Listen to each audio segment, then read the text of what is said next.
kesempatan kali ini aku mau cerita tentang buku yang baru-baru ini selesai aku baca di aplikasi Pusnas yang judulnya Catatan Harian Sang Pembunuh. Ini merupakan novel terjemahan dari versi aslinya dalam bahasa Korea yang berjudul Sarinjae Gyeokbop karya Kim Yong Ha.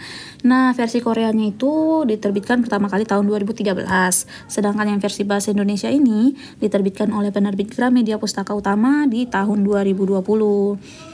Novel ini tidak terlalu tebal ya, hanya 160 halaman. Novel ini bercerita tentang Kim Byung-soo, merupakan seorang pensiunan dokter hewan yang berusia 70 tahun dan didiagnosa menderita Alzheimer.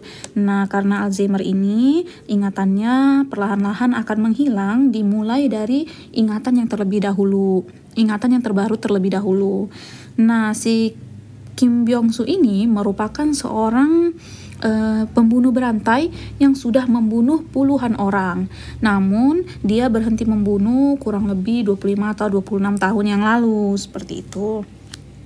Konflik muncul ketika putrinya Kim Eun-hee dekat dengan Park Ju-tae, seorang agen real estate dan pemburu yang dianggap oleh si Kim Byung-soo ini sebagai pembunuh berantai yang akhir-akhir itu membunuh para wanita di lingkungan tersebut. Nah, karena takut putrinya akan dibunuh oleh si Park Ju-tae, akhirnya dia memutuskan untuk membunuh si Park Ju-tae terlebih dahulu. Nah, dengan ingatannya yang perlahan-lahan menghilang, apakah dia mampu untuk melaksanakan rencananya tersebut? Silakan kalian baca sendiri ya. Jadi novel ini sama seperti judulnya ya, catatan harian, memang disajikan dengan bentuk catatan yang ditulis oleh si Kim Byung-soo sendiri. Jadi dia menggunakan sudut pandang orang pertama dan sebenarnya ini adalah, kalau lewat ceritanya, ini adalah catatan yang dibuat oleh si Kim Byung-soo untuk mencegah dia melupakan hal yang sudah ia lakukan, dia pikirkan, dan dia katakan.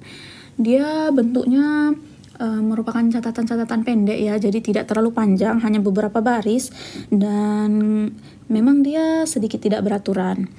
Namun dari catatan ini kita bisa memahami setidaknya ada 3 timeline kehidupan si Kim Byung-soo, yaitu saat dia pertama kali membunuh, kemudian yang kedua saat dia aktif membunuh, dan yang terakhir saat dia sudah tidak membunuh lagi, yaitu di masa-masa sekarang ini, seperti itu.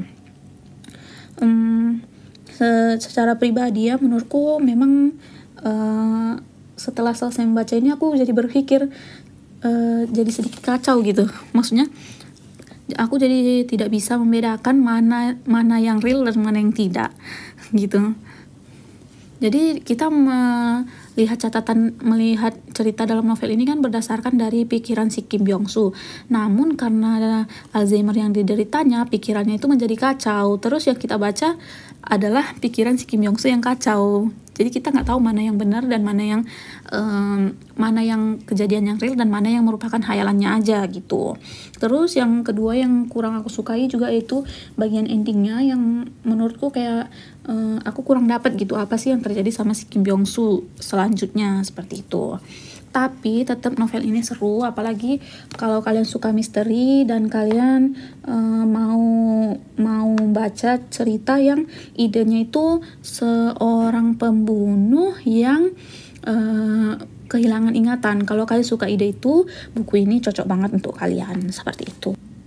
Oh iya, novel ini juga udah diadaptasi ke layar lebar dengan judul Memoir of a Murderer, film Korea tahun 2017. Aku juga udah nonton sebagian gitu ya filmnya, dan memang ada sedikit perbedaan. Tapi kalau misalnya nanti kalian udah selesai baca bukunya dan kalian pengen nonton filmnya, mungkin kalian bisa coba tonton film itu gitu. Ya mungkin segitu aja. Selamat membaca dan sampai jumpa di buku berikutnya.